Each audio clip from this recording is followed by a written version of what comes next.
Here's one I get a request for in various ways, but this one was kind of specific. This person starts out by asking for 6 things I think about before beginning a painting, and then goes on to say, well, really, what goes on in your head before beginning a painting? Well, I'll show you part of what goes on in my head.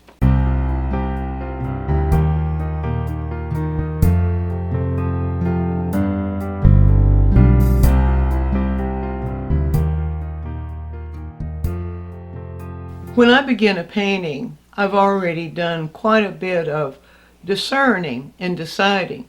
Sometimes I'm working on a series about something that's caught my attention. For example, I really love working with light. And so I might be thinking of a series where I want to show how the luminosity in light of a winter landscape. In fact, I'm getting ready to do one of those pretty soon. But then the other way I might go about it is if I'm looking at a specific subject, I might see something interesting in that subject that maybe is a new idea, something that attracts my attention. I am not going to spend my time on something I don't enjoy. So I think the first criteria always for any painter should be, do you like it? Do you enjoy it? Does it speak to you? Because if it doesn't speak to you, how are you going to make it speak through the painting? So that is the background of what goes on pretty much through any painting I've done or will do. Does it speak to me? How does it speak to me? And if I've got some idea in my head, I'm looking for things that I can use to express that idea. So that's where it will begin. If I spot a subject like this old boat, I found that old boat. This is just a photograph of the old boat. It's not one I took. It's one I ripped off Pixabay.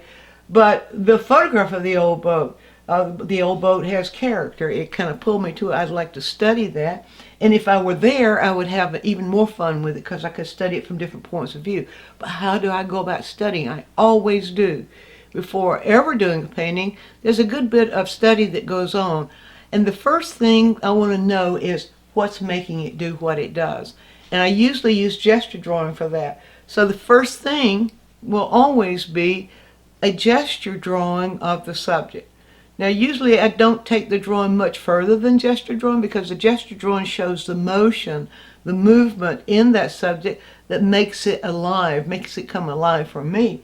And so I might just do a quick gesture drawing.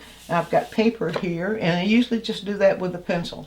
And I've got lots of quick tips on gesture drawing. You can just go through the list there on the channel site.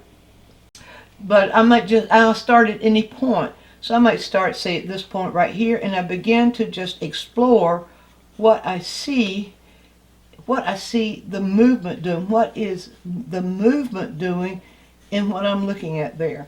And I'm seeing here, and I usually don't try to stop and describe it to myself. I'm just allowing my pencil to explore this. What is that actually doing? In which way are those lines moving? How are those lines? How is this line moving in direction? This is moving this way. This is moving this way. This one doesn't have quite as much tilt as this does, but that usually is a kind of an unconscious thought. So I will do a gesture drawing of the entire image, and sometimes I might spend quite a bit of time just doing a gesture drawing. I'm not going to take the time here to do a gesture drawing of the whole thing. Gesture means movement, and that's where I start with the movement. The next thing I want to know about that subject is how is the light hitting it? What's the light doing? What kind of light is it? This is a subdued light. It's not a strong light. I don't see strong cast shadows here. So I know it's not a strong light. It's more of a subdued light, but there's enough light that I can see some value contrast in it. So I'm seeing value contrast right up in here. I'm seeing what I would call in shadow areas right back here. And the subdued light that is hitting the subject is hitting it more on these weeds. The weeds are very much a part of the surrounding, so it's not just about boat, it's about the whole thing. And so I'm looking at the whole thing and looking at where is that light pattern? What is the light actually doing? And for that, I will often do I will always do several little thumbnail notan studies. Now, I've also got a number of quick tips on the no-tan study. If you really want to know how to do a no-tan study, you go to our website, DianneMize.com. In the menu, click on the free video. And I've got a little video there, free for everybody, where I take you through the steps of how to see light and shadow, and then how to make a little no-tan pattern that shows that pattern of light and shadow, which to me is very important. And so, just to show you a little bit of an example, this is bigger than the no-tan, the little thumbnails I usually do, but I wanted to make it big enough for you to see. So to study the light and shadow pattern, I'm simply asking myself, what's in shadow? That's all. And so I'm seeing the whole thing here.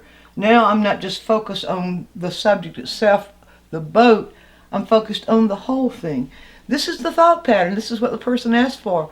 It's not just looking at it and thinking about it, but it's the doing, the absorbing, what is actually causing that thing to appear to my eyes the way I'm seeing it.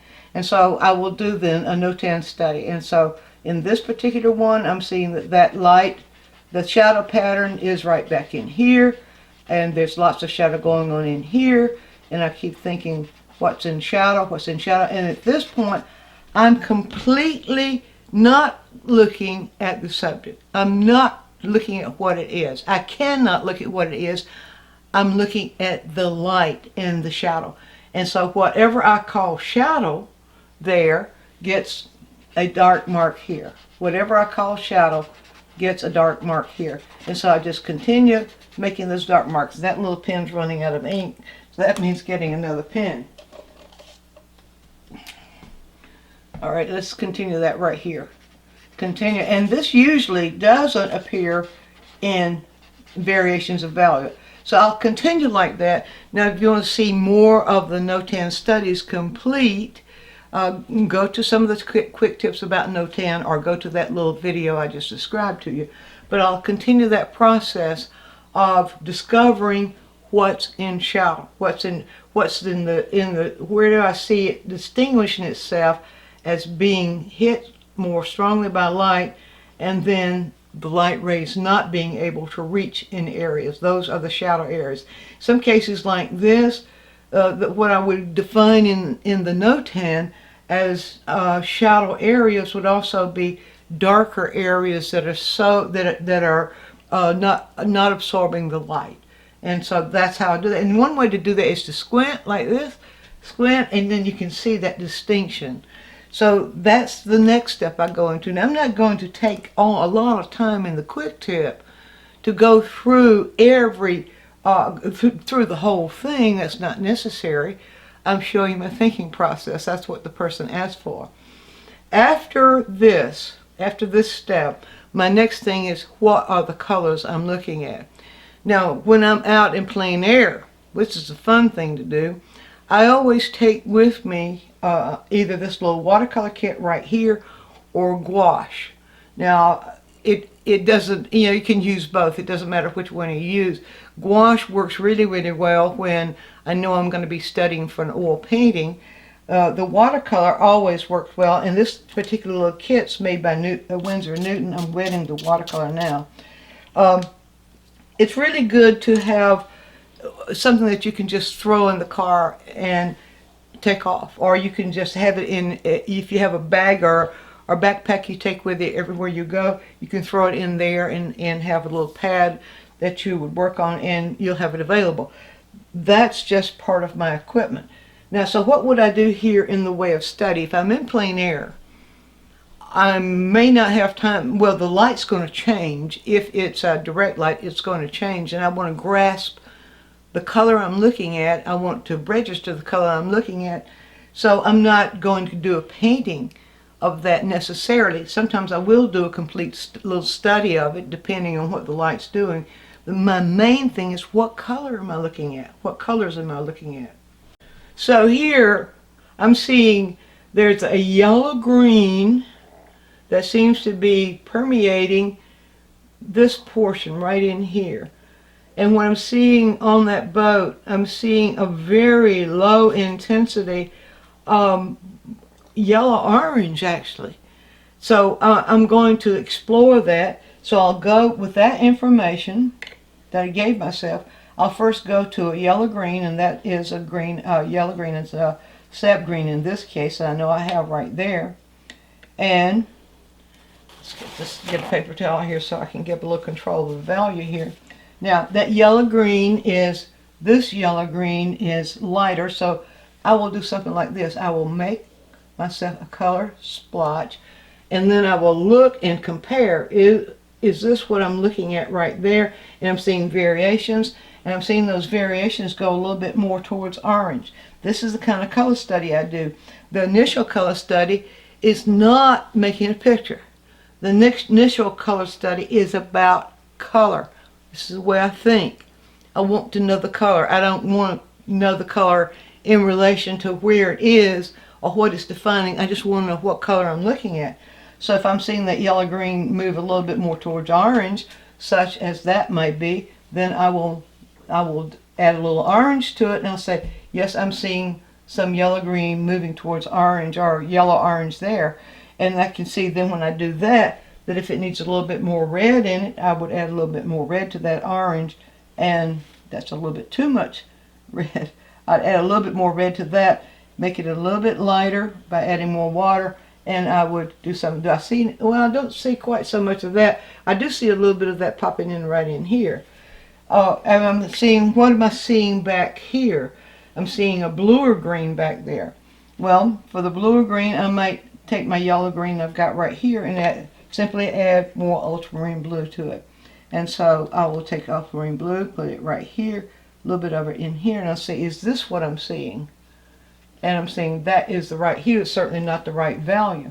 And so then I'll reach in for a little darker version of that and say, then is this what I'm seeing? I'm always at, there it is right there. This is what I'm seeing. Always ask my question, what am I seeing? What are my eyes seeing in terms of color? I'm looking in these little areas, and this combination of colors, and I might even make a note here of what I used there, but this combination of colors and variations of this combination is going to give me what I'm seeing in the surrounding the boat. So the next question, what am I seeing in the boat? Alright, so let's see, what am I seeing in the boat? So I'm seeing, it feels like a yellow orange. It feels like a very low intensity yellow orange. So in this case, well, I might just wipe this away from my watercolor palette. And by the way, if your budget is such that you can't afford one of these little portable palettes like this, those little praying palettes that are made for kids, praying is one I would recommend because it has the richer color, where even the ones that just have 8 colors in them works great for this. You can do color studies with those, and if you can go a little bit higher up and get the ones that have 16 colors in them, you've got even a broader range. So you don't need to spend a lot of money to have some sort of equipment that you can use to study color. So I kept saying I'm feeling that as a low intensity, that's a yellow orange-ish. Alright, so I've got yellow orange right here. I'll start with that, which is what I usually will do. I'll start with the color, with the hue I think I'm reading, and its value. So I'm thinking here, I think I'm reading yellow orange at a high. It's a relatively light, so I say about middle value. That's not it, but is that close? Now that I'm seeing, I put that down there and look at this, I'm beginning to see a little bit of violet in that. So what that's telling me is that is really needing just a little bit of violet, maybe red violet. And how did I know that? Because my eye perceived it, and I learned that by studying the color wheel and how colors on the color wheel change each other. So I'll go with it then, a little red violet, just showing you my thinking process here. That's sort of a red violet, not quite red enough. That's carmine, the color we call carmine. So I add a little bit of blue to that. Now let's see, is that going to do it? Just that little bit. And you see, the neat thing about watercolor is that you can mess around with it. You don't have to worry about getting it all over you because it'll wash right off. And when you're doing these color studies like this, and you don't have to worry about carrying a whole lot of equipment with you. You've got it right here. So it's really, watercolor is one of the best mediums I know to just study color, what color is doing. All right, so it needs to be very light. That means in watercolor, when you need something very light, you add water. Now let's see, is this what I'm looking at? That is pretty close to what I'm looking at. One way I can test that out, and sometimes I will have these little test strips with me so I can do that. Ah, that's getting close. So that tells me I need a little bit more of that red violet in it. And this, that's very close to what I'm seeing right there. So now I have discovered, just by allowing my eyes to respond to the colors I'm seeing, I've discovered the hue and how to change that for those lights I'm seeing in that boat. Then what about these? Well, I'm not seeing gray there. I'm seeing really blue-violet.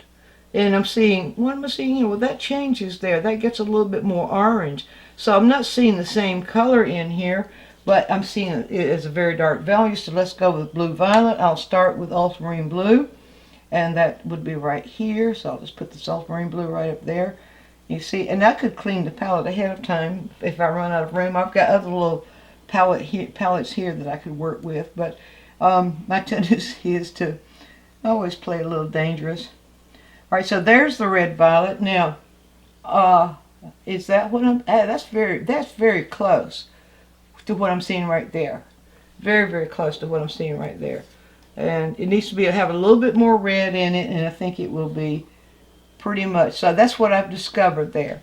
That I will need to work in the red-violet range when I'm working in this.